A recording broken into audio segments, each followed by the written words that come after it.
దేవునికి మహిమ కలుగును గాక. ఈ మాటలు ఆలకిస్తున్న ప్రతి ఒక్కరితో నా దేవుడు మాట్లాడును గాక. పరిశుద్ధ గ్రంథంలో నుంచి యోహాను సువార్త 10వ అధ్యాయము, యోహాను సువార్త 10వ అధ్యాయము 27వ వాక్యాన్ని చదువుతున్న అందరూ మనసు పెట్టండి. యోహాను సువార్త 10వ అధ్యాయము 27వ వాక్యాన్ని చదువుతున్న అందరూ మనసు పెట్టండి.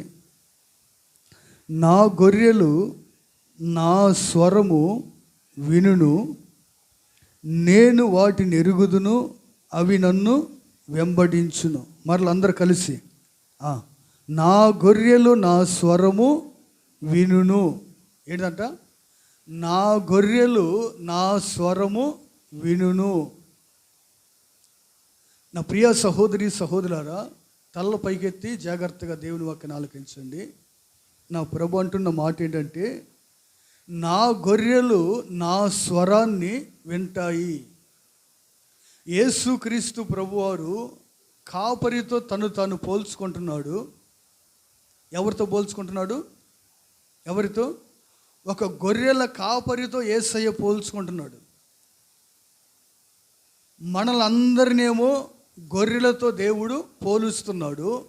ఆయన అంటాడు, నా గొర్రెలైతే నా స్వరము వింటాయి. నా ప్రియ సహోదరి సహోదరులారా, గొర్రెల కాపరులు ఒక 10 మంది ఉన్నా,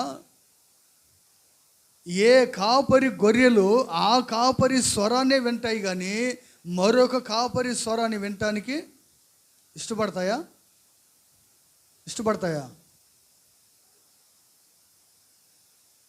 దేవుని వాక్యం స్పష్టం చేస్తుంది, నా గొర్రెలైతే నా స్వరము వింటాయి, నా స్వరము వినును. ఏ కాపరైతే తన మందని కాస్తూ ఉన్నాడో, మందను కాసే కాపరి స్వరాన్ని గొర్రెలు స్పష్టంగా వినగలవు. ఆ కాపరి పిలవగానే ఎక్కడ ఉన్నా సరే గొర్రెలు పరిగెత్తుకుంటూ కాపరి దగ్గరికి రాగలవు. ఎందుకంటే ఆ గొర్రెలు వాటి కాపరి ఎవరో, వాటి కాపరి స్వరం ఎలా ఉంటుందో, ఏ విధంగా ఉంటుందో ఆ గొర్రెలకి స్పష్టముగా తెలుసు కనుక వేరొక కాపరి పిలిచాడు అనుకో, ఆ గొర్రెలు పరిగెత్తుకుంటూ వెళ్ళవు. ఎందుకని? పిలిచింది మన కాపరి కాదు. మన కాపరి పిలిస్తే మన కాపరి స్వరం వేరు, వేరొక గొర్రెల కాపరి స్వరము వేరు. ఈ లోకంలో నా ప్రియ సహోదరి సహోదరులరా, మనం గుర్తించాల్సింది, గమనించవలసింది ఏంటంటే, కాపరి స్వరం మనం గుర్తించాలి. ఎవరి స్వరం గుర్తించాలి? కాపరి యొక్క స్వరాన్ని మనం గుర్తించాలి. మనందరి కాపరి, ప్రధాన కాపరి అయిన యేసుక్రీస్తు ప్రభువారి యొక్క స్వరాన్ని మనము వినాలి. దేవుని వాక్యం స్పష్టం చేస్తుంది, నా గొర్రెలైతే నా స్వరము వినును. అంటే మనం దేవుని బిడలమైతే, దేవుని వారసులమైతే, మనం క్రీస్తు రక్తము చేత కడగబడిన బిడలమైతే తప్పనిసరిగా మనం ఎవరి స్వరాన్ని వినాలి? ఎవరి స్వరం వినాలి? మన కాపరి అయిన యేసుక్రీస్తు ప్రభు వారి స్వరాన్ని మనము వినగలగాలి. ఈరోజు లోకములో రకరకాల స్వరాలు వినబడుతున్నాయి. ఒక ప్రక్క దేవుని స్వరం వినబడుతుంటే, మరొక పక్క అపవాది రకరకాలైన స్వరాలతో ప్రజల్ని మోసం చేస్తున్నాడు. ప్రజలని మార్గం తప్పించి త్రప్పు త్రోవలోనికి, బిలాము బోధలోనికి, దెయ్యముల బోధల్లోనికి, దుర్బోధల్లోనికి, అబద్ధపు బోధల్లోనికి, అసత్యం వైపు ఈరోజు సంఘాన్ని అపవాది మళ్లించే రోజులు ఆసన్నమయ్యాయి కనుక నా ప్రియ సహోదరి సహోదరులారా, ప్రతి ఒక్కరికి కూడా కాపరి స్వరాన్ని వినగలిగిన కృపను పొందుకోవాలి. నీవు కాపరి స్వరాన్ని వినలేకపోతే నువ్వు మోసపోయే ప్రమాదం ఉంది. నువ్వు కాపరి స్వరాన్ని గుర్తించకపోతే నువ్వు మోసపోయి అబద్ధములోను, అసత్యములోను మగ్గిపోయే రోజులు ఆసన్నమయ్యాయి. అందుకని నా దేవుడు చెప్పకనే చెబుతున్న సత్యాన్ని ఏంటంటే, నువ్వు కాపరి స్వరాన్ని గుర్తించాలి. నీ కాపరి స్వరం ఏంటో నీవు ఏం చేయాలంట? నీ కాపరి స్వరాన్ని నువ్వు గుర్తించాలి. నా కాపరి నన్ను పిలిస్తే ఎలా పిలుస్తాడు, ఏ విధంగా పిలుస్తాడు, ఆయన స్వరం ఎలా ఉండదని మనం ఆయన స్వరాన్ని మనం గుర్తించాలి. ఈరోజు నా ప్రియమైన సహోదరి సహోదరులారా, ఆ కాపరి స్వరాన్ని వినగలిగిన వారు చాలా తక్కువగా ఉన్నారు సంఘంలో. పరమగీతాల్లో కూడా ఒక మాట ఉంటుంది, చక్కని మాట. పరమగీతములు 2వ అధ్యాయము 8వ వాక్యాన్ని గమనించినట్లయితే, ఆలకించుడి నా ప్రియుని స్వరము వినబడుచున్నది అనే మాట ఉంటుంది అక్కడ. చదవండి ఆ మాట. పరమగీతములు 2వ అధ్యాయము 8వ వాక్యం. ఆలకించుడి నా ప్రియుని స్వరము వినబడుచున్నది. నువ్వు ఆలకిస్తే ఏం చేయాలంట? నువ్వు ఆలకిస్తే ప్రియుని స్వరము నీకేమైందంట? వినబడిద్ది. ఎవరికి వినబడిద్ది అమ్మా? కాపరి స్వరం ఎవరికి వినబడిద్దంట? ఎవరైతే ఆలకిస్తారో ఆలకించే వారికి వినబడిద్ది. నువ్వు ఆలకించకపోతే ఆయన స్వరం నీకు వినబడదు. సమూయేలు చిన్న ప్రాయములోనే, బాల్యముగా ఉన్న దినాల్లోనే, మందిరములో పరిచయం చేస్తూ మందిరములో జీవిస్తున్న దినాలలో ప్రధాన కాపరి అయిన యేసుక్రీస్తు ప్రభువారు సమూయేలు అనగానే సమూయేలు వెంటనే ఉలిక్కిపడి లేచాడు. అప్పుడు అక్కడున్న దైవ సేవకుడి దగ్గరికి వెళ్ళి, ఏలి దగ్గరికి, అయ్యా నువ్వు నన్ను పిలిచావా అని అడుగుతాడు. లేదే అన్నాడు. మరలా వెళ్ళి పండుకుంటాడు. మరలా ఆ స్వరం వినబడింది. మరలా వెళ్తాడు. అయ్యా పిలిచావా? లేదే. మరలా వెళ్ళి పండుకుంటాడు. మరలా స్వరం వినబడింది. అప్పుడు దైవజనుడు అంటాడు, అయ్యా ఈసారి నేను ఎవరైనా పిలిస్తే ఆలకించుచున్నాడు నీ దాసుడను. ఏమంటావు? అయ్యా నీ దాసుడు ఆలకించుచున్నాడు, సెలవిమ్ము. ఎందుకంటే నువ్వు దేవుని స్వరం వినాలంటే నువ్వు ఆలకించాలి. ఎప్పుడైతే సమూయేలు అయ్యా నీ దాసుడు ఆలకించుచున్నాడయ్యా అన్నాడో, అప్పుడు దేవుని స్వరం ఆయనకి వినబడటం, దేవుడు ఆయనతో మాట్లాడటం జరిగింది. ఈరోజు నా ప్రియమైన సహోదరి సహోదరులారా, మన జీవితంలో కూడా నువ్వు బిజీగా ఉంటే, స్వరం వినలేంత బిజీగా ఉంటే దేవుడు నీతో మాట్లాడలేడు. నువ్వు ప్రశాంతంగా కూర్చొని, నువ్వు ప్రశాంతంగా ప్రార్థనలో ఉండి, అయ్యా నీ దాసురాలని ప్రభువా ఆలకించుచున్నానయ్యా, నాకు సెలవిమ్ము, నాతో మాట్లాడు ప్రభు అంటే తప్పనిసరిగా ఆయన స్వరం నీకు వినబడిద్దండి. దేవునికి మహిమ కలుగును గాక. ఆమేన్. హల్లెలూయా. అందరూ చప్పట్లు కొడుతూ ప్రభుని కనపడదాం గట్టిగా. హల్లెలూయా. ఏంటంట? నువ్వు ఆలకిస్తే స్వరం నీకు వినబడింది. ఎప్పుడు వినబడింది అంట స్వరం మనకి? ఎప్పుడంట? మనం ఆలకిస్తూ ఉన్నప్పుడు. అయ్యా నీ దాసుని నీ దాసురాలను ఆలకించుచున్నానయ్యా, నాతో మాట్లాడు, నీ స్వరం నాకు వినబడనిమ్మయ్యా. ప్రియుడా, నా ప్రాణ ప్రియుడా, నీ స్వరం నాకు వినబడాలి. నీ స్వరం నేను వినాలి, నీ మాట నేను వినాలి అని ఎప్పుడైతే నువ్వు ఆలకించడానికి సిద్ధమవుతావో, మాట్లాడటానికి, స్వరం వినిపించడానికి దేవుడు కూడా సిద్ధముగా ఉంటాడు. ఈరోజు ఆలకించేవారు లేరు. ఎవరు లేరు? దేవుని స్వరాన్ని ఆలకించేవారు లేరు. ఎందుకంటే ఈ లోకంలో మనిషికి బిజీ అయిపోయింది. లోకం అంతా ఏమైపోయింది? లోకంలో ఏమైపోయిందమ్మా? చెప్పాలి. ఏమైపోయింది? అంత బిజీ అయిపోయింది. టైం దొరకట్లా. దేవుని స్వరం వినేంత సమయం కూడా మనిషికి లేదు.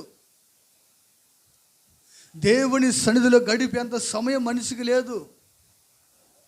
మనిషికి దేవుని స్వరం వినుట కంటే ఈ లోక సంబంధమైన స్వరాలు వినటమే మనిషికి ఇష్టపడుతున్నాడు. ఉదయం లేస్తే సాయంత్రం పండుకునేంత వరకు ఏమని టీవీలో కానీ, నెట్లో కానీ, మొబైల్లో కానీ రకరకాలైన వార్తలన్నీ వింటూ సమయాన్ని గడుపుతూ సమయాన్ని అంతా కూడా వ్యర్థం చేసుకుంటున్నా. కానీ మరి ఈరోజు నా దేవుని స్వరం నేను వినలేదే, నా దేవుని స్వరం నేను వినాలి అని ఆశ ఎంతమందికి ఉంది? ఎంతమందికి ఆశ కలిగి ప్రభా, అయ్యా ఈరోజు నీవు నాతో మాట్లాడలేదే, నీ స్వరం నేను వినలేకపోయాను ప్రభా, నాతో మాట్లాడయ్యని ఎంతమంది ప్రార్థనలు కనిపెట్టుకుంటున్నారు. ఎంతమంది కనిపెట్టుకొని ఆయన స్వరము కొరకు, అయ్యా నీ దాసురాలను ఆలకించుచున్నానయ్యా, నాతో మాట్లాడు ప్రభా, నీ స్వరం నాకు వినబడనిమ్మయ్యా అని ఎంతమంది అడుగుతున్నారు దేవుణ్ణి. మనం ప్రార్థనలోకి వెళ్ళామా? మనం ప్రార్థన చేయడానికి వెళ్ళామా? ఏదో ఒక లిస్టుతో వెళ్తాం తప్పక మామూలుగా అయితే వెళ్ళాం. ఏ లిస్టు? ఏదో ఒక లిస్టు ఉంటేనే సమస్యలు లిస్టు, అప్పులు, వ్యాధులు, బాధలు, రోగాలు, ఇక రకరకాలైన సమస్యలు ఉంటాయి కదండి. అవన్నీ తీసుకొని వెళ్ళేది ప్రభు దగ్గరికి. అయ్యా ఇదిగో లిస్ట్ అంతా చెప్పేస్తున్నా ప్రభు, యేసు నామములో ఆమేన్. అమ్మా నేను మాట్లాడతా, నువ్వు మాట్లాడతా, నాకు టైం లేదు ప్రభు, అయిపోయింది. ఏమైపోయింది? నువ్వు మాట్లాడటం అయిపోయింది. మరి నువ్వు మాట్లాడిన తర్వాత ఆయన మాట్లాడతారుగా. కనిపెట్టుకున్నావు ఎప్పుడన్నా అట్టా? ప్రార్థన చేసిన తర్వాత ఒక పావు గంట, ఒక అర్ధ గంట కనులు మూసి అలా కనిపెట్టుకున్నావు ఎప్పుడన్నా? ఉన్నాయి ఆ రోజులు. ప్రార్థన చేసిన తర్వాత, ప్రార్థన అంటే నువ్వు దేవుడితో మాట్లాడటం. మరి దేవుడు నీతో మాట్లాడే వరకు ఒక అర్ధ గంట అయినా మౌనంగా కళ్ళు మూసుకొని కనిపెట్టుకున్నావా?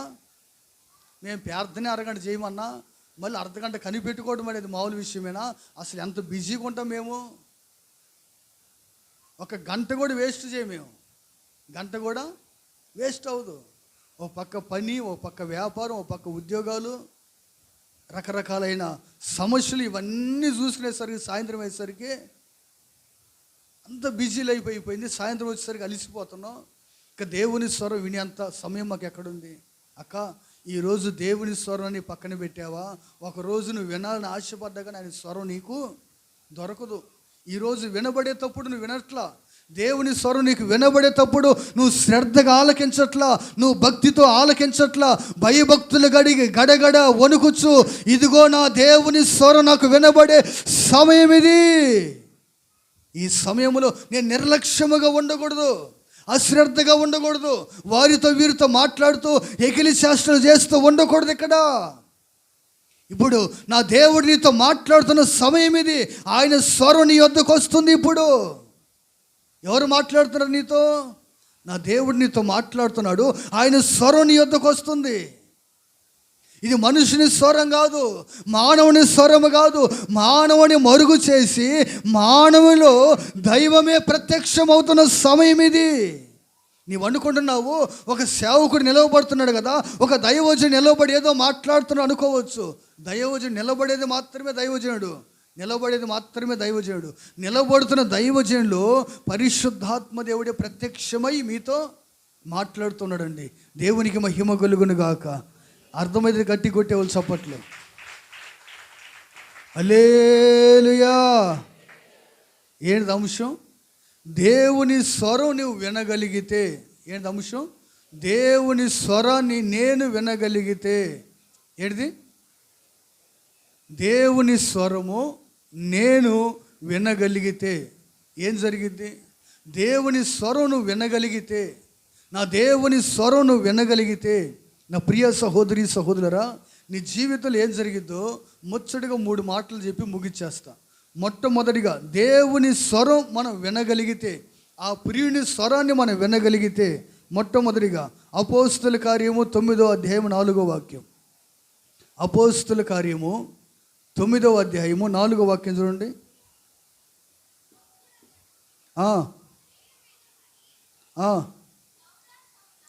అప్పుడు అతడు నేల మీద పడి, సౌలా సౌలా నీవేళ నన్ను హింసించుచున్నావని తనతో ఒక స్వరము పలుకుట వినెను. ప్రభువా, అతడు అడుగగా ఆయన, నేను నీవు హింసించుచున్న యేసును. చాలండి. నా ప్రియ సహోదరి సహోదరులారా, తల్ల పైకెత్తండి, వాక్యాన్ని మనస్ఫూర్తిగా ఆలకించండి. దేవుని స్వరం నువ్వు వినగలిగితే మొట్టమొదటిగా నీవు ఎలా ఉన్నావో నువ్వు తెలుసుకుంటావు. నీవు ఎలా ఉన్నావో ఏంటంట? దేవుని స్వరం నువ్వు వినగలిగితే అసలు నువ్వు ఎలాగున్నావో, నువ్వు ఏ పరిస్థితిలో ఉన్నావో, నీ పరిస్థితి ఎలాగుందో, నీ స్థితి ఎలాగుందో దేవుడు నీతో మాట్లాడతాడు. ఇప్పుడు సౌలుని మనం గమనించినట్లయితే, సౌలు పౌలుగా మారక మునుపు దమస్కు ప్రాంతానికి సౌలు దమస్కులో ఉన్న సంఘాలన్నిటిని కూడా పతనము చేయడానికి, పాడు చేయడానికి సౌలు బయలుదేరినప్పుడు ఆ దమస్కు ప్రాంతములో దేవుడు ఆకాశమందున్న దేవుడు ప్రత్యక్షమై సౌలుతో మాట్లాడుతున్నాడు. ఒక స్వరము సౌలు వినబడుతుంది, సౌలా సౌలా నీవేళ నన్ను బాధ పెడుతున్నావు అంటే సౌలు ఎలా ఉన్నాడో దేవుడు మాట్లాడుతున్నాడు. ఎలా ఉన్నాడు సౌలు? దేవుని బాధ పెట్టేవాడిగా ఉన్నాడు. ఎలా ఉన్నాడు అప్పటికి? ఎలాగున్నాడు అప్పటికి? దేవుని బాధ పెట్టేవాడిగా ఉన్నాడు. అంటే దేవుని స్వరం ఏమని మాట్లాడుతుంది సౌలుతో? సౌలా నీవేళ నన్ను బాధ పెడుతూ ఉన్నావు. ఈరోజు ఈ పునరుద్ధానపు బల్లారాధనలో కూడా నా దేవుని స్వరము అన్న, అక్క, చెల్లి, తల్లి, తమ్ముడు, తండ్రి నీతో మాట్లాడుతూ ఉన్నాడు. ఇంకా ఎంతకాలం నన్ను బాధ పెట్టేవారిగా ఉంటారు మీరు? ఎన్నాళ్ళు బాధ పెడతారు? ఎన్నాళ్ళు దుఃఖ పెడతారు నన్ను? నా స్వరం వింటూనే కూడా, నా మాట మీరు వింటూనే కూడా ఇదిగో నన్ను బాధ పెట్టేవారిగా ఉన్నారు. నా మాటకు లోబడకుండా, నా మాటకి వ్యతిరేకిస్తూ పలుమార్లను బాధ పెట్టేవారిగానే ఉన్నారు. ఇంకా ఎంతకాలం ఉంటారు ఇలాగే? ఇంకా ఎంతకాలం ఇలాగే బ్రతుకుతారు? ఒక త్రాగుబోతుగానే, ఒక తిరుగుబోతుగానే, ఒక జోదగాడుగానే, ఒక వ్యభిచారిగానే, అక్రమ చేసేవాడు అక్రమగానే ఇంకా ఎన్నాళ్ళు బ్రతుకుతారు? ఒక భక్తిహీనుడు భక్తిహీనముగానే, ఒక తిరుగుబోతుగానే ఇంకా ఎన్నాళ్ళు జీవిస్తారు? నా సన్నిధికి వస్తూ కూడా, నా మాటలు వింటూ కూడా, నా స్వరాన్ని వింటూ కూడా ఎన్నాళ్ళు నన్ను బాధ పెడుతూ ఉంటారు అని నా దేవుడే సాక్షాత్తు ఈ ఆరాధనలతో మాట్లాడుతున్నాడు. నా ప్రియమైన సహోదరి సహోదరులారా, ఆలకించండి. ఇంకా ఎన్నాళ్ళు దేవుణ్ణి బాధ పెట్టే స్థితిలో ఉంటావు? ఎన్నాళ్ళు దేవుణ్ణి దుఃఖ పెట్టే స్థితిలో ఉంటావు? దేవుడి కంటే నీకు ఏది ఎక్కువైపోయింది? దేవుడి కంటే నీకు ఏది ఎక్కువైపోయింది? ఆయన అన్నిటికంటే నీవే ఎక్కువని, నీ ప్రాణం నరకానికి వెళ్ళకుండా కాపాడాలి అని ఆ పరలోకాన్ని విడిచి, ఆ మహిమని విడిచి, ఆ సింహాసనం విడిచి అల్పునిగా, అయోగ్యునిగా, తృణీకరించబడిన వాడిగా ఈ భూమి మీదకి దిగి వచ్చాడండి. ఎవరి కొరకు? కేవలం మన కోసమే. ఎవరి కోసం అక్క? ఎవరి కోసం అంట? కేవలం మన కోసమే. మన కోసమే ఆ సింహాసనాన్ని, మహిమను, ఆ రాజ్యాన్ని విడిచి భూలోకానికి వస్తే నువ్వు పాపాన్ని విడిచి ప్రభు చెంతకు రాలేవా? పాపమును విడిచి ప్రభు కొరకు బ్రతకలేవా? లోక ఆశలు విడిచి ప్రభు కొరకు జీవించలేవా? ఎన్నాళ్ళు దేవుని దుఃఖ పెడుతూ ఉంటావు? ఎన్నాళ్ళు దేవుని బాధ పెడుతూ ఉంటావు? ఎన్నాళ్ళు భక్తిహీనంగా బ్రతుకుతావు? ఆలోచించి ఒకసారి. ఈ మాట వింటూ ఉన్నప్పుడు గుండెల్లో ఒక భయం అండి, గుండెల్లో ఒక భయం, బాధతో కూడిన భయం. ప్రభు అడుగుతున్నాడు ఈరోజు, సమాధానం చెప్పండి మీకు మీరే, ఎవరికి వారే సమాధానం వెతుక్కోండి. ఇంకా ఎన్నాళ్ళు నేను దేవుని బాధ పెట్టేవాని కొంట? ఎన్నాళ్ళు దేవుని బాధ పెట్టేదాని కొంట? నేను నా మాటలను బట్టి బాధపడుతున్నాడేమో, నా చూపులను బట్టి బాధపడుతున్నాడేమో, నా ప్రవర్తన బట్టి బాధపడుతున్నాడేమో, నా నడవడికను బట్టి ఆయనకు బాధ కలుగుతుందేమో, నా భక్తిహీనతను బట్టి ఆయనకు బాధ కలుగుతుందేమో, నా చెడు క్రియలను బట్టి నా దేవుడికి బాధ కలుగుతుందేమో. ఎన్నాళ్ళు నా దేవుణ్ణి బాధ పెట్టేవాడికి ఉండాలి నేను? ఎన్నాళ్ళు నా దేవుణ్ణి విసిగించేవాడికి ఉండాలి నేను అని ఎవరైనా మనస్సు మార్చుకుంటున్నారా? హృదయాన్ని మార్చుకుంటున్నారా? జీవితాన్ని మార్చుకుంటున్నారా? నా ప్రియ సహోదరి సహోదరులారా, ఈ ఆరాధనలో ఆ సర్వోన్నతుడైన దేవుని స్వరాన్ని మీరు వింటున్నారు. ఎవరు స్వరం వింటున్నారు? ఇప్పుడు మీరు ఎవరు స్వరం వింటున్నారు? నా దేవుని స్వరం మీరు వింటున్నారు. కీర్తనలు 78వ కీర్తన 40వ వాక్యాన్ని కూడా గమనిస్తే, 78వ కీర్తన 40వ వాక్యాన్ని గమనించినట్లయితే, అరణ్యమున అరణ్యమున వారు ఆయన మీద ఎన్నో మార్లు తిరగబడిరి. ఎడారిలో ఆయనను ఎన్నో మార్లు దుఃఖపెట్టిరి. అనేక సార్లు విసిగించారంట, దుఃఖపెట్టారంట, బాధ పెట్టారంట.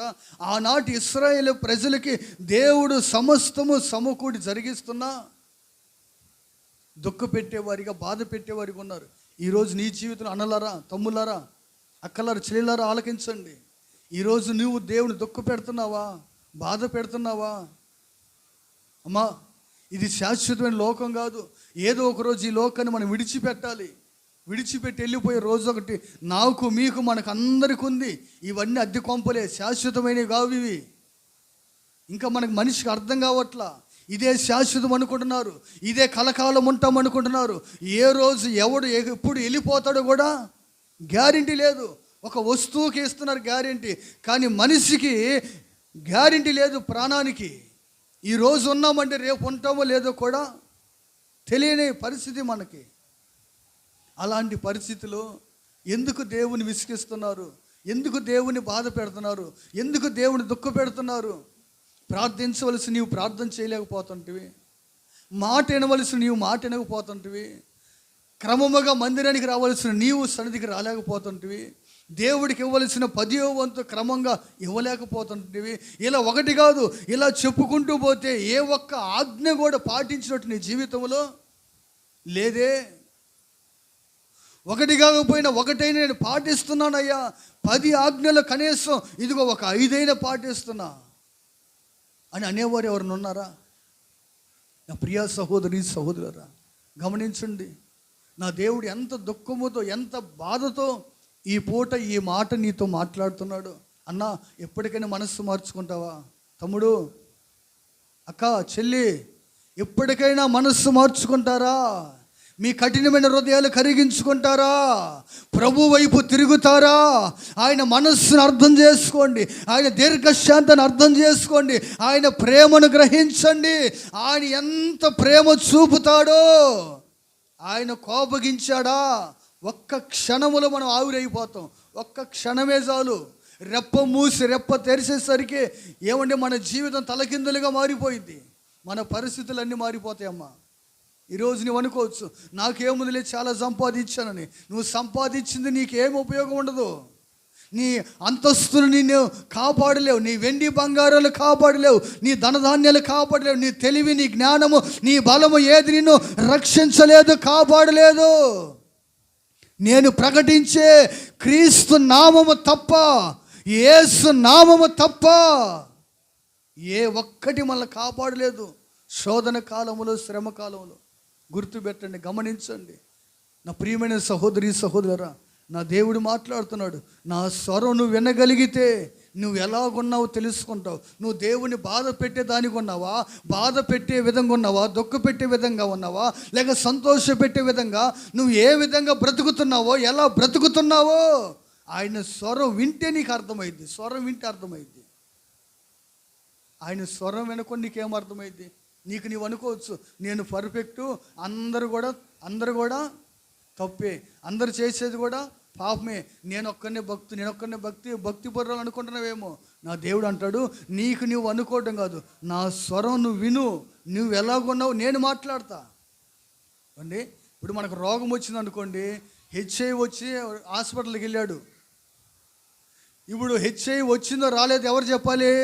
నువ్వా, నేను చెప్పాలా, డాక్టర్ చెప్పాలా? ఎవరు చెప్పాలి? డాక్టర్ ఏం చేయాలి? టెస్ట్ చేసి, అమ్మా ఇగో నీకు ఈ రోగం ఉందా లేదా, ఇదిగో నువ్వు గర్భిణితో ఉన్నావా లేదా అని ఎవరు చెప్పాలి? డాక్టర్ తీర్మానం చేస్తాడు. దేవుని మహిమగుళ్ళు గాక. మన మధ్యకాలంలో ఒక అక్క అంటుంది, అన్న 3 నెలలు అయింది అన్న, నాకు 3 నెలలు అన్న అంటుంది. ఏ నెల అంటే ఏమోకేమే ఏం చేసుకుంది? మనకు మనం అనుకుంటే కాదు, దేవుడు నిర్ణయించాలి, దాన్ని దైవం నిర్ణయించాలి.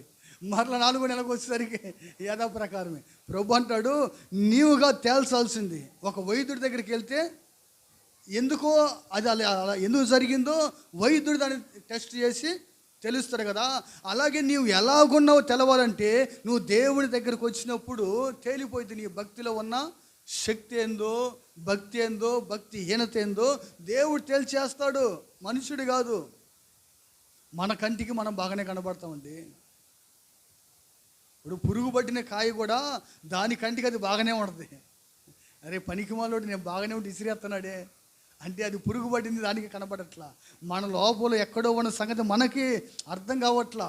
అందుకే ప్రభు అంటాడు, నా స్వరం నువ్వు వినగలిగితే నువ్వు దుఃఖ పెడుతున్నావో, బాధ పెడుతున్నావో, సంతోష పెడుతున్నావో నీకు అర్థమైంది. అమ్మా ఎప్పుడు నీకు అర్థమైంది తెలుసునా? ప్రభా నేను దుఃఖ పెడుతున్నానా, సంతోష పెడుతున్నానా అనే సంగతి నీకు ఎప్పుడు అర్థమైంది అయితే దేవుని స్వరం నువ్వు వినగలిగితే అప్పుడు నీకు అర్థమైంది. దేవుడికి మహిమ కలుగును గాక. హల్లెలూయా. చదువు 2 చేతులు పైకెత్తి హల్లెలూయా. సర్వోన్నతుడైన ప్రభుకి మహిమ కలుగును గాక.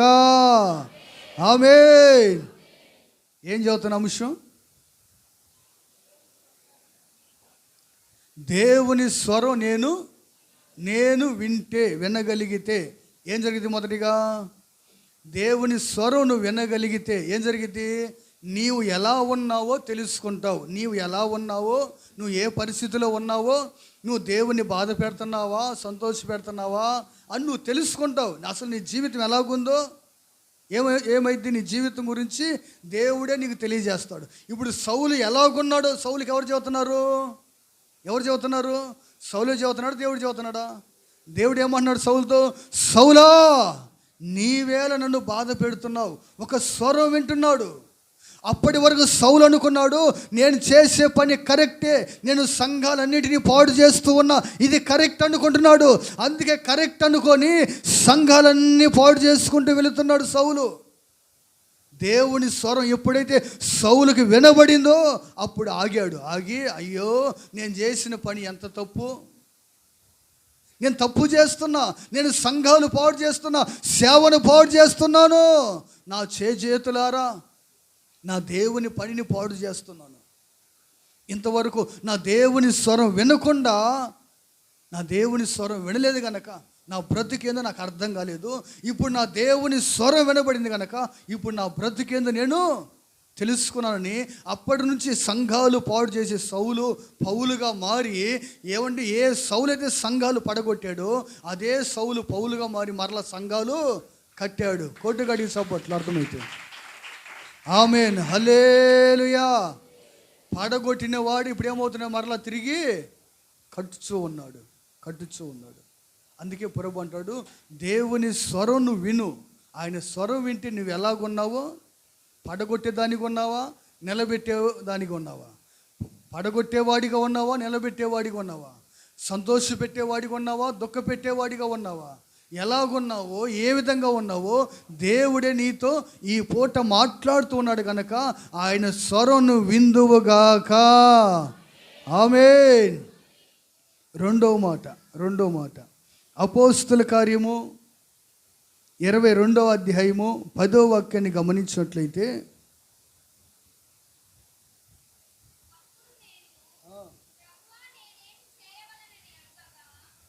అప్పుడు ప్రభువా నేను ఏమి చేయవలని అడుగుగా, నీవు లేచి దమస్కులోనికి వెళ్ళుము, అక్కడ నీవు చేయుటకు నియమింపబడినవన్నీ నీకు చెప్పబడును. చాలండి నా ప్రియ సహోదరి సహోదరా. రెండోదిగా మనం దేవుని స్వరం విన్నామంటే నీవు ఏమి చెయ్యాలో అది నీకు తెలుసుకుంటావు. నువ్వేం చెయ్యాలో దేవుని స్వరం వింటే నువ్వు ఎలా ఉన్నావో తెలుసుకుంటావు మొదటిగా. రెండోదిగా దేవుని స్వరం విన్నావు అనుకో, నువ్వు వింటే నువ్వేం చెయ్యాలో దేవుడు నీకు తెలియజేస్తాడు. నువ్వేం చెయ్యాలో, నువ్వు ఏది చేయకూడదో, నువ్వు ఏం చేయడానికి దేవుడు నిన్ను పిలిచాడో ఎప్పుడు తెలుసుకుంటావు? నీవు దేవుని స్వరం నువ్వు విన్నప్పుడు నువ్వు తెలుసుకుంటావు. ఏం తెలుసుకుంటావంటే నువ్వు ఏం చెయ్యాలో, ఏం చేయకూడదు, ఎలా ఉండాలో, ఎలా ఉండకూడదు. ఈరోజు మనకు నచ్చింది మనం చేసుకుంటూ వెళ్తున్నాం. మనకు నచ్చింది చేయటం కాదు భక్తి, మనకు నచ్చినట్లు బ్రతకడం కాదు భక్తి జీవితం అంటే. దేవుడికి నచ్చినట్లుగా, దేవుడు మెచ్చుకునేటట్లుగా, దేవుడికి ఇష్టమైనట్లుగా బ్రతకడమే బ్రతుకు. అర్థమవుతుందా అక్క? అర్థమవుతుంది అన్నరా? ఎక్కుతుంది ఏమన్నా? ఏంటంట రెండో మాట అమ్మా, ఏం చెప్తున్నా? దేవుని స్వరం మనం వినగలిగితే ఏమైంది? మనం ఏం చెయ్యాలో దేవుడు మనకి తెలియజేస్తాడు. నువ్వేం చెయ్యాలో. ఇప్పుడు సౌలుతో ఏమంటున్నాడు దేవుడు? సౌలా, నువ్వు దమస్కులోనికి వెళ్ళు, నువ్వేం చెయ్యాలో నీకు తెలియజేస్తా. ఇప్పుడు చదవండి ఏం చెబుతున్నాడు దేవుడు. 16వ వాక్యం చదవండి. 16వ వచనం. గనుక నీవు తడవు చేయుట ఎందుకు, లేచి ఆయన నామమును బట్టి ప్రార్థన చేసి బాప్తీసము పొందుము. దేవునికి మహిమ కలుగునుగాక. కొడన గట్టిగా అర్థమై చప్పట్లు ఎందుకు సచ్చుగా? హల్లెలూయా. ఏంటంట ప్రభు అంటాడు, నువ్వేం చెయ్యాలంటే నువ్వు తడవ చేయగాకు, నువ్వు లేచి మారు మనసు పొంది ప్రార్థన చేసి మారు మనసు పొంది బాప్తీసం పొందు. ఎన్నాళ్ళు బాప్తీసం పొందకుండా ఉంటావు మందిరములో? ఎన్నాళ్ళు బాప్తీసం పొందకుండా తడవంటే ఆలస్యము. ఎందుకు ఆలస్యం చేస్తూ ఉన్నావు? ఇంకా మారు మనసు పొందకుండా, ఇంకా బాప్తీసం పొందకుండా, ఇంకా పరిశుద్ధాత్మను పొందుకోకుండా, ఇంకా కృపా వరాలు, ఆత్మ వరాలు పొందుకోకుండా ఎన్నాళ్ళు ఆలస్యం చేస్తూ ఉంటావు, తడవ చేస్తూ ఉంటావు. ప్రభు అంటాడు, నువ్వు లేచి నువ్వు ప్రార్థించి మారు మనసు పొందు, బాప్తీసం పొందు. నీళ్ళు సిద్ధముగా ఉన్నాయి, సేవకుడు సిద్ధముగా ఉన్నాడు. ఇక నీదే ఆలస్యం. ఎన్నాళ్ళు అలాగే ఉంటావు?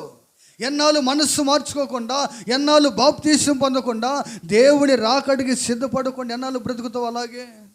నా ప్రియమైన సహోదరి సహోదరా, నా దేవుని స్వరం నీతో మాట్లాడుతుంది. తడవు చేయగాకు, ఆలస్యము చేయగాకు. దేనికయ్యా? ప్రార్థన చేయడానికి, మారు మనసు పొందడానికి, బాప్తీసం పొందడానికి ఆలస్యము చేయగాకు.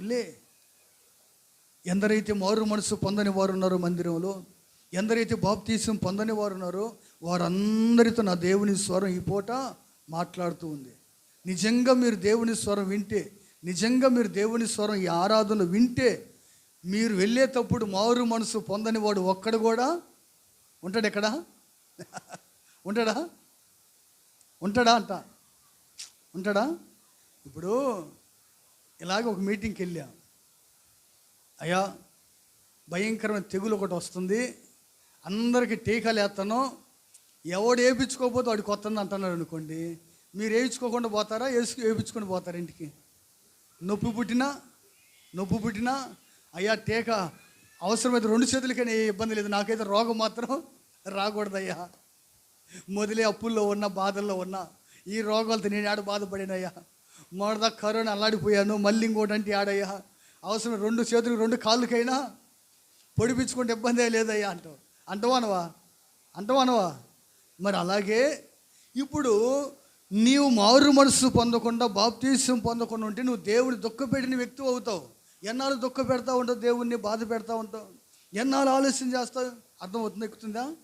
ఎన్నాళ్ళు ఆలస్యం చేస్తావు మారు మనసు పొందకుండా? ఎన్నాళ్ళు ఆలస్యం చేస్తావు బాప్తీసం పొందకుండా? ప్రభు అంటాడు, నీ పోకట దేవుని రాకడ ఎప్పుడో మనిషికి ఈ 2 తెలియవు. ఏం తెలియదు? మొదటిగా మనం ఎప్పుడు పోతామో తెలియదు, దేవుడు ఎప్పుడు వస్తాడో. మరి మనం ఏం చేయాలి? సమయం ఉన్నప్పుడే మనం మారు మనసు పొంది బాప్తీసం పొంది సిద్ధంగా ఉండాలి. దేవునికి మహిమ కలుగును గాక. హల్లెలూయా. ఇవ్వండి, ఒక పెళ్లి కూతురు పెళ్ళికి సిద్ధమైంది కదా. పెళ్ళికి ఎలా సిద్ధమైంది? ఈ దుంపదగ్గ ఒక వారం 10 రోజులు ముందుగానే అంతా అలంకరణ మీద అలంకరణతో, ఇది నచ్చిందని, అది నచ్చలేదని, అదే ఇదని ఎన్ని రకాలుగా సిద్ధమైతే లేదా? అలాగే మన జీవితంలో కూడా ప్రభు రాకడ కొరకు మనం ఏం చేయాలి? అన్ని విధాలుగా మనం కూడా ఏమవ్వాలంట? సిద్ధమవ్వాలి. ఏ ఒక్కరు కూడా మారు మనసు పొందని వారు ఉండకూడదు మందిరంలో. అందరూ మారు మనసు పొంది ఉండాలి, అందరూ బాప్తీసాలు పొంది ఉండాలి. ఈరోజు సగానికి సగం మంది రక్షణ లేని వారే ఉన్నారు మందిరంలో, బాప్తీసం లేని వారు ఉన్నారు. ఎందుకని అలాగా? నువ్వు దేవుని స్వరం వినలేదు కనుక నువ్వు ఆలస్యం చేస్తున్నావు. ఏం చేస్తున్నావు? నువ్వు ఆలస్యం చేస్తున్నావు అండి, స్వరం వినలేదు కనుక. అదే నువ్వు దేవుని స్వరం వినగలిగితే నువ్వు ఎప్పుడు ఆలస్యం చేయవు మారు మనసు పొందడానికి, బాప్తీసం పొందడానికి. దేవుని స్వరం వినబడిన వారు వెంటనే ఏం చేస్తారంట? లేచి బాప్తీసం. ఈ సౌలు ఎన్ని రోజులు పట్టింది బాప్తీసం పొందడానికి? రోజులు లేవు, నెలలు లేవు, వారాలు లేవు. ఏమండి? 3 రోజులు. ఎన్ని రోజులు? దేవుడు ఈరోజు మాట్లాడాడు. 3 రోజులు ప్రార్థన చేసుకున్నాడు ఉపవాసం ఉండి. ఎన్ని రోజులు? 3 రోజులు అన్నపానము లేకుండా సౌలు ప్రార్థన చేస్తూనే ఉన్నాడు. 3వ రోజు సేవకుడు వచ్చాడు, బాప్తీసం ఇచ్చాడు. 3 రోజులకే బాప్తీసం పొందాడు. మరి నువ్వు ఎన్నేళ్ళైంది మందిరానికి వచ్చి? 3 రోజులకే బాప్తీసం పొందాడు. ఎవరు? సౌలు. మరి నువ్వు 3 రోజులు అయిందా? 3 నెలలు అయిందా? 3 సంవత్సరాలు అయిందా?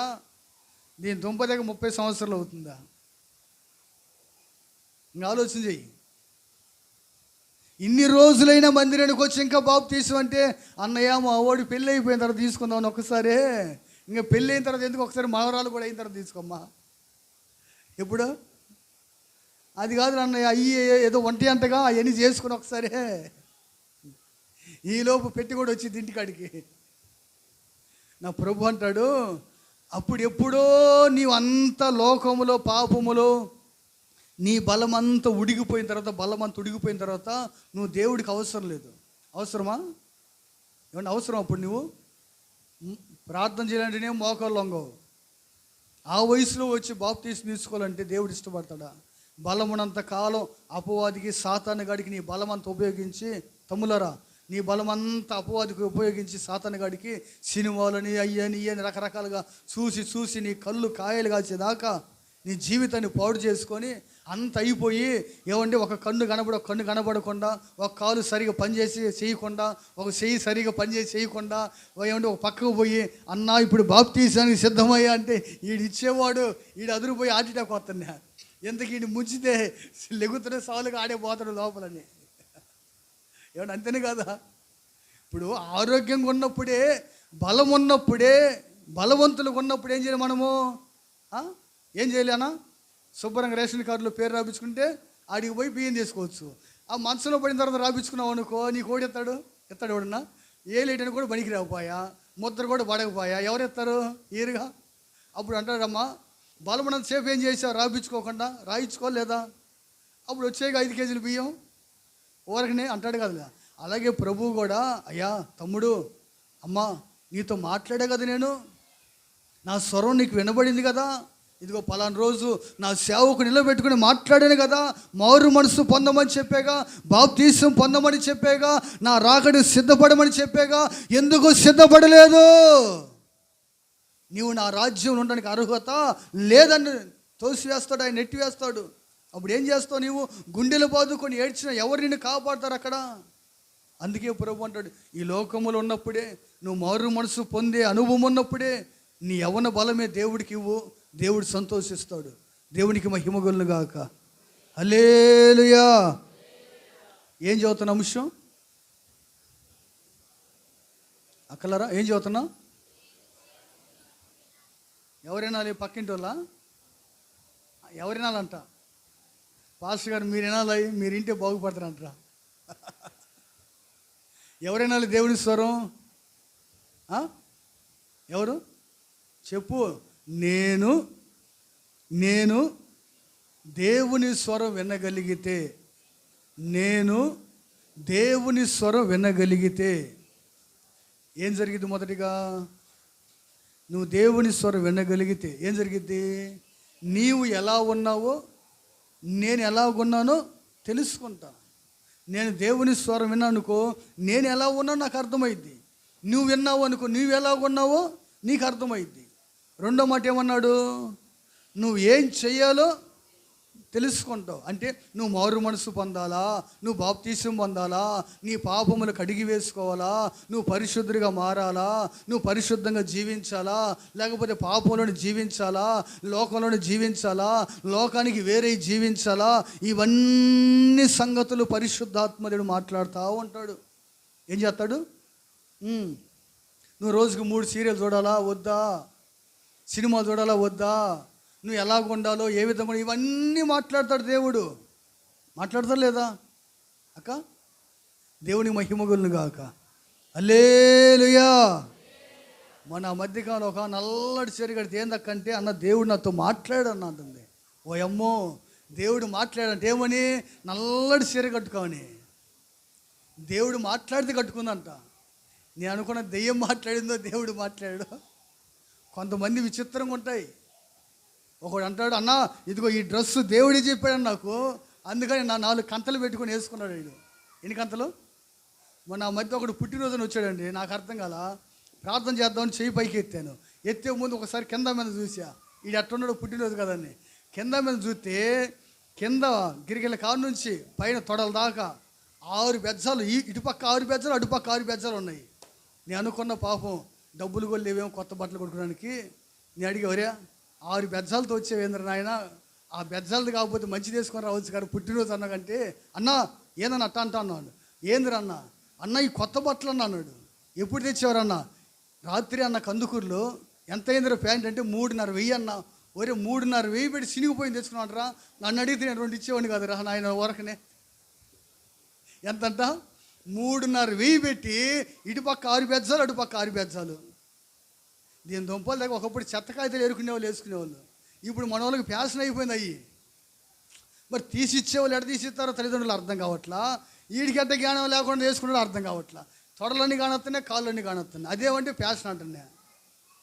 ప్రభు అంటాడు, నువ్వు ఎలా బ్రతకాలో, ఎలా ఉండాలో, ఎలా జీవించాలో, నువ్వు ఏది కట్టుకోవాలో, నీ వస్త్రధారణ దగ్గర నుంచి ఏమండి నువ్వు ఏ విధంగా మాట్లాడాలో, నీ ఏ విధంగా ప్రవర్తించాలి, ఇవన్నీ కూడా నా దేవుడు సూటిగా బహు స్పష్టంగా మాట్లాడగలడు. దేవునికి మహిమ కలుగునుగాక. ఆమేన్. ఈరోజు నీ ప్రవర్తన ఎందుకు అలాగుందంటే, నీ జీవితం ఎందుకు అలాగుందంటే, నీ భక్తి ఎందుకు అలాగుందంటే, నువ్వు ఎందుకు స్థిరపడలేకపోతున్నావు అంటే, నువ్వు ఎందుకు సంఘములో స్థిరపడి ఫలించలేకపోతున్నావు అంటే, నువ్వు తెలుసుకోవట్లా. నువ్వు ఏం చేయాలో, నువ్వు ఎలా ఉండాలో నువ్వు గమనించట్లా. మందిరములో వస్తున్నావు, వెళ్తున్నావు. ప్రభువా నన్ను ఎందుకు మందిరం తీసుకొచ్చావు, నన్ను ఎందుకు విశ్వాసగా పెట్టావు, నా పరిస్థితి ఏంటి ఇక్కడ మందిరములో? నేనేం చేయాలి? నేను ప్రార్థన చేయాలా? నేను పరిచర్య చేయాలా? నేను వడ్డించాలా? నేను శుభ్రం చేయాలా? నేను ఉపవాసం ఉండి ప్రార్థించాలా బలిపీఠం దగ్గర? మరి నా బాధ్యత ఏంటి ప్రభువా అని ఏ రోజున అడిగావా? నేను ఏం చేయాలి ప్రభు అని అడిగావా? అక్క అడిగారా? అడగరు. మాకంత టైం ఏడుందన్నా. అసలు ప్రార్థన చేయడానికి టైం లేకపోతే, మందిరానికే టైం రాకపోతే మాకు టైం జరక ఎప్పుడో వస్తుంటే అంటారా? ప్రభు అంటాడు, అక్కలారా నువ్వు దేవుని స్వరం వింటే, నువ్వు దేవుని స్వరం విన్నావు అనుకో, నువ్వు మందిరంలో 3వది ఒక పరిచారకునిగా సాక్షిగా ఉంటావు దేవుడికి. దేవుడికి మహిమ కలుగును గాక. హల్లెలూయా. ఎలాగుంటావు? 3వదిగా నువ్వు దేవుని స్వరం వింటే దేవునికి పరిచారకునిగాను సాక్షిగాను ఉంటావు. ఎక్కడుందన్నమాట? అపోస్తుల కార్యం 26వ అధ్యాయం 18వ వాక్యం చూడండి. అపోస్తుల కార్యం 26:18.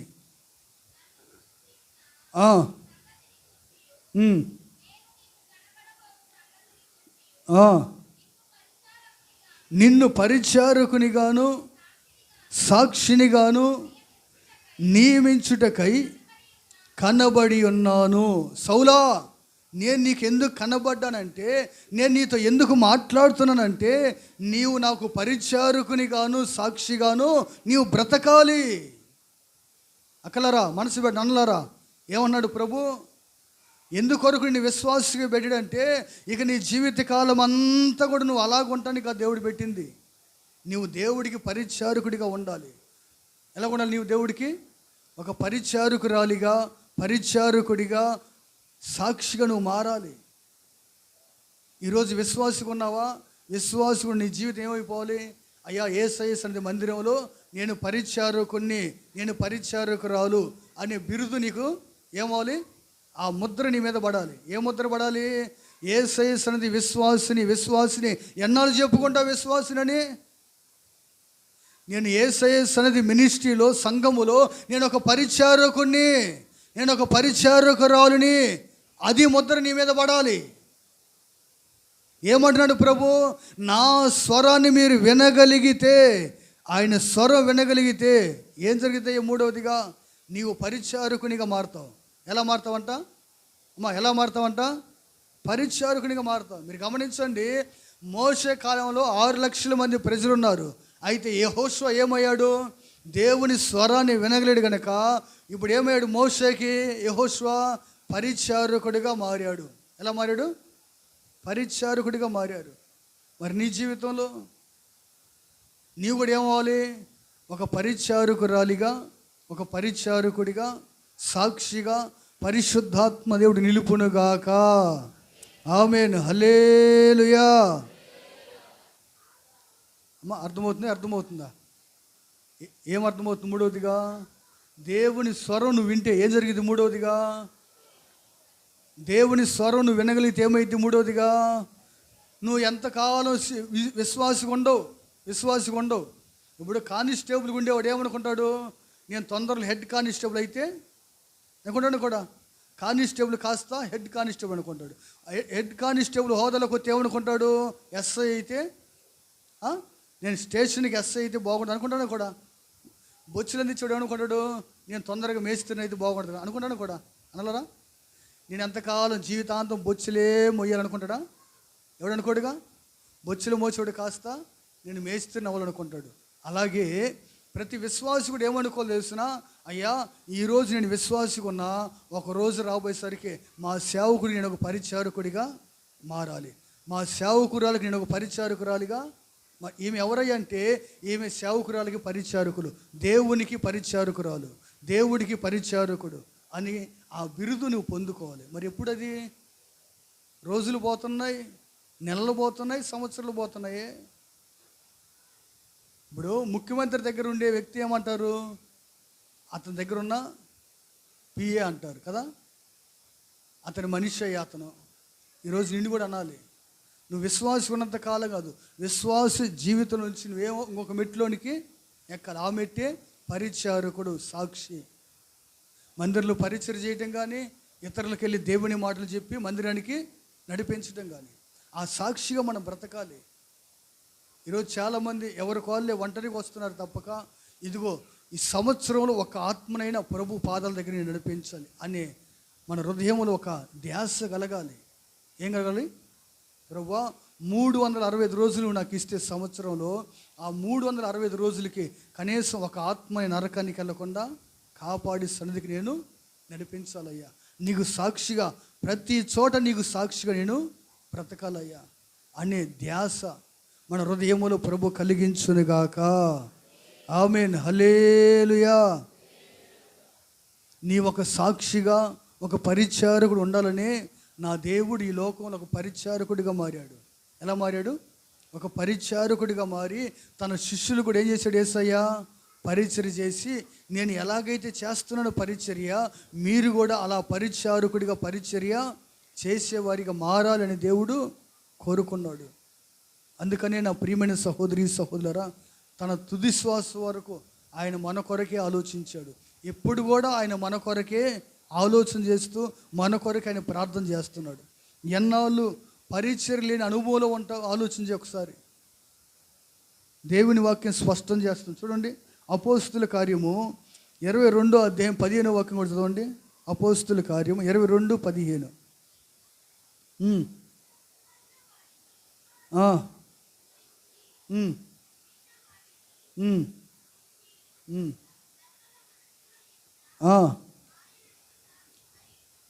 సకల మనుషుల ఎదుట నీవు సాక్షిగా ఇందువు. సకల మనుషుల ఎదుట ఏమై ఉండాలి? మనము సాక్షులుగా ఉండాలి దేవుడి కొరకు. మనం చూసిన వాళ్ళు ఏమంటే, అయ్యా ఇదిగో వీరు దేవుని సాక్షులయ్యా. ఈరోజున ప్రియమైన సహోదరి సహోదరురా, చాలామంది జీవితాలు ఆ ముద్ర లేదు. ఏం లేదా? ఆ ముద్ర లేదు. ఏ ముద్ర ఉంది? ఏదో విశ్వాసి నామకార్థంగా ఉన్నారు, ఆచారంగా భక్తులయ్యా, ఏదో ఆదివారం వెళ్తారు వస్తారు అంతవరకే అనే ముద్ర మనకుంటే దానివల్ల దేవుడు ఎంత మాత్రం సంతోషించడండి. దేవుడు సంతోషించాలంటే, దేవుడు ఆనందించాలంటే నిన్ను బట్టి కానీ, నీ కుటుంబాన్ని బట్టి కానీ, నీ జీవితాన్ని బట్టి కానీ, నీ ప్రవర్తన బట్టి కానీ నా దేవుడు సంతోషించి ఆనందించి పరవశించాలంటే నా ప్రియ సహోదరి సహోదరులారా, విశ్వాసులుగా ఉన్న మీరందరూ కూడా పరిచారకులుగా సాక్షులుగా మారుదురుగాక. ఆమేన్. ఇక అదే అనుభవం ఉండకూడదు. పరిచారకులుగా అనుభవంలోనికి రావాలి, అనుభవంలోనికి మనం మారాలి. అప్పుడు నా దేవుడు, ఆయన ముఖంలో ఒక సంతోషం కలిగింది, ఆయన ముఖంలో ఒక ఆనందం కలిగింది. ఆయన సంతోషించినప్పుడు, ప్రభు మన గురించి ఆనందించినప్పుడు ఇక మన జీవితాలు ఏదైనా కొరవ ఉందంటారా? ఉండదు. ఏదన్నా ఏ మేలు మనకు కొద్దువై ఉండదండి. దేవుడు సర్వము సమృద్ధి ధారాళంగా దయచేయవాడు.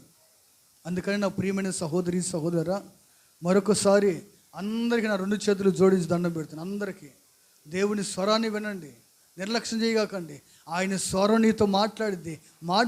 ఆయన స్వరం నువ్వు వినగలిగితే నువ్వు ఎలాగున్నావో తెలుసుకుంటావు. నువ్వు పాపిగా ఉన్నావా, నువ్వు పరిశుద్ధంగా ఉన్నావా, నువ్వు దేవుని దుఃఖ పెడుతున్నావా, నువ్వు దేవుణ్ణి సంతోష పెడుతున్నావా, నువ్వు ఎలాగున్నావో నీ స్థితి ఏంటో దేవుడు నీతో మాట్లాడతాడు. రెండోదిగా నువ్వు దేవుని స్వరం వినగలిగితే, దేవుని స్వరం నువ్వు వింటే నువ్వేం చెయ్యాలో దేవుడు నీకు తెలియజేస్తాడు. నువ్వు మారు మనసు పొందాలా, నువ్వు బాప్తీసం పొందాలా, నువ్వు పాపాలు విడిచిపెట్టాలా, నువ్వు రక్షింపడాలా, నువ్వు ఎలాగుండాలి, ఇవన్నీ కూడా దేవుడు నీకు తెలియజేస్తాడు. మూడోదిగా ప్రభు అంటున్నాడు, దేవుని స్వరంగా నువ్వు వినగలిగితే నువ్వు పరిచారకునిగా, సాక్షిగా దేవుడు నిన్ను నియమిస్తాడు. దేవునికి మహిమ కలుగును గాక. హల్లెలూయా. ఏమైపోయింది నీ జీవితం? నువ్వు దేవుని స్వరం ఎప్పుడైతే వింటావో ఇక నీకు ఎక్కడ నీ మనస్సు ఎటు ఉండదు, లోకం మీద ఉండదు నీ మనస్సు అంతా కూడా.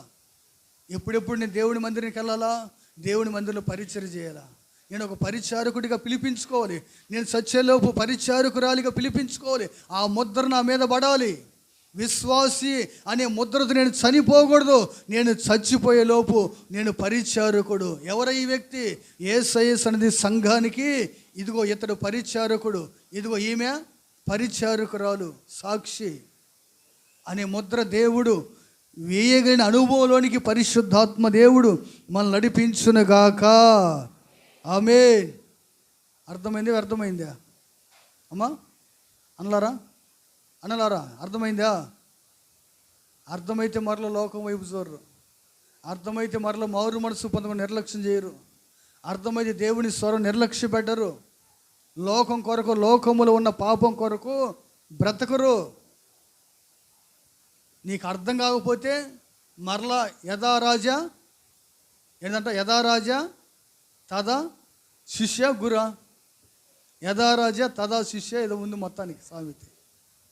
ఇక అదే బ్రతుకైపోయింది, మళ్ళీ అదే బ్రతుకైపోయింది. ఈరోజు ఈ ఆరాధనలో నువ్వు దేవుని స్వరం వినగలిగితే తప్పనిసరిగా నువ్వు ఎలాగున్నావు దేవుడు నీతో ఇప్పటికే మాట్లాడాడు. ఇప్పటికే రెండోదిగా నువ్వేం చేయాలో కూడా ఆయన మాట్లాడాడు. మూడోదిగా అంటున్నాడు, నువ్వు సాక్షిగా ఉండాలని, పరిచారకుడిగా, పరిచారకురాలు ఉండాలని దేవుడు నీతో మాట్లాడి ఉన్నాడు. ఎన్నాళ్ళు నేను విశ్వాసుకుంటానయ్యా, నాకు పరిచర్య కుదరదయ్యా అనే మాట నువ్వు మాట్లాడుతున్నావు అంటే నువ్వు దెయ్యం స్వరం వింటున్నావు, దేవుని స్వరం వింటలా. నువ్వు దేవుని స్వరం వింటే నువ్వు అలాగుండవు. నువ్వు దెయ్యపు స్వరం వింటేనే నీ స్వరం, నీ జీవితం అలాగుండదు. దేవుని స్వరాన్ని వినగలిగిన అనుభవంలోనికి నా దేవుడు నడిపించునుగాక. ఆమేన్. హల్లెలూయా. అందరూ మోకరించండి, ప్రార్థన చేసిన తీర్మానం కలిగి చెప్పబడిన 3